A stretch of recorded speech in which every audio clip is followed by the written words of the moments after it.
Atong ibida ang mga proyekto nga gipanguluhan sa mga SK leaders sa Barangay Mabolo nga dakong ikatabang sa ilang komunidad. We have this morning SK Chairperson Marian Ley Andales. Maayong buntag, maupay nga aga, Marian, ug welcome din si GMA Regional TV Live. Pakigreet sa ato ang mga kapuso karong buntaga. Maayong buntag, Miss. Maayong buntag mga kapuso ug maupay na aga kanatong tanan. Ilabi na sa amo ang fellow Mabolohanons nga nagtan-aw karong buntaga. Good morning. Salamat kayo sa pag-uban ka namo busa hisgutan tagilayon kining kabahin sa inyong malampuson nga mga aktibidad ubos sa SK Barangay Mabolo. Can you share to us unsang mga proyekto ug activities ang inyong gilusad? Yes, Ms. Cecil, no? Last week, September 4 to 9, 2022, nagkandak mi sa among annual celebration sa Linggo ng Kabataan, kundi amo kining gipanganlan as Mabolo Youth Days 2022 with the theme Creating Cross-Generational Solidarity. O nya kani nga programa aduna kini upat pod nga mga sub-programs nga among gi-highlight. Una ang Mabolo Youth All as One for Lahing-Lahing Uno, ikaduha ang Mabolo Youth Balik Eskwela Program, ang ikatulo ang Mabolo Lost Negosyo, and lastly ang Mabolo Eco Ambassadors 2022. So kani nga mga programa ga-highlight sa amo ang environment o economic empowerment participation.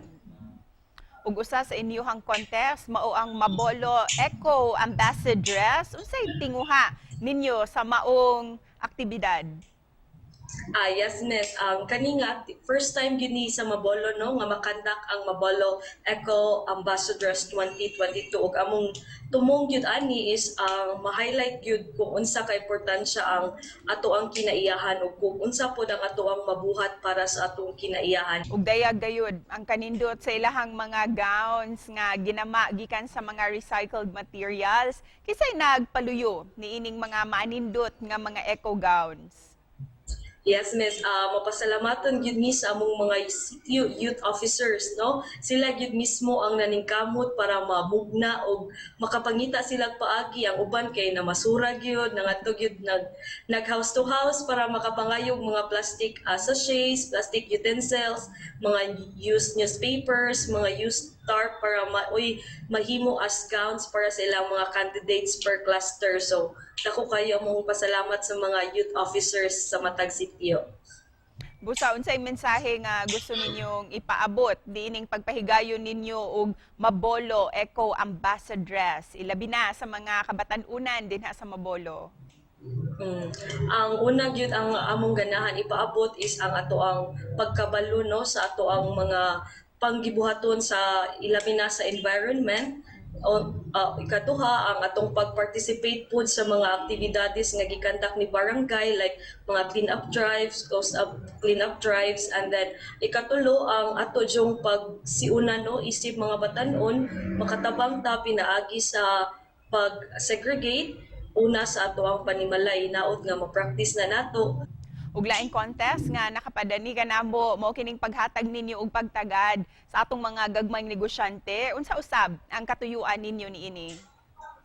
Yes, ang kaning ikaduha na mo nga highlights dyan sa Mabolo Youth Days ang Mabolo Lost Negosyo. Nagsugod ni pag 2020 katong ni hit gyud ang atong pandemic nga daghan ang unemployed nga mga batan-on niya ni saka pud maayo ang mga online businesses, mga small businesses. So mao to na inganyo mi nga magkandak ani nga activity unya mohatag mi og kanang cash assistance sa katong aduna nay na-establish nga businesses para mapun-an pagyud ang ilahang kapital para sa ilang negosyo. Busa unsay mensahe ninyo sa mga nakadawat nga mga benepisyaryo sa maong proyekto? Hinaot unta nga dako to og tabang, no, sa pinaagi atong among mga activities, dako to siya og matabang sa ilahang pagnegosyo og hinaot unta mo palambo pa sa to gamit atong amo ang nahatag o makatabang pasad sila sa uban nga mga tao. Ug isip pa na po, Marian, unsay mensahe ninyo para sa ato ang mga kapuso, ilabi na sa mga SK leaders sama kanimo? Yes, yes, Miss.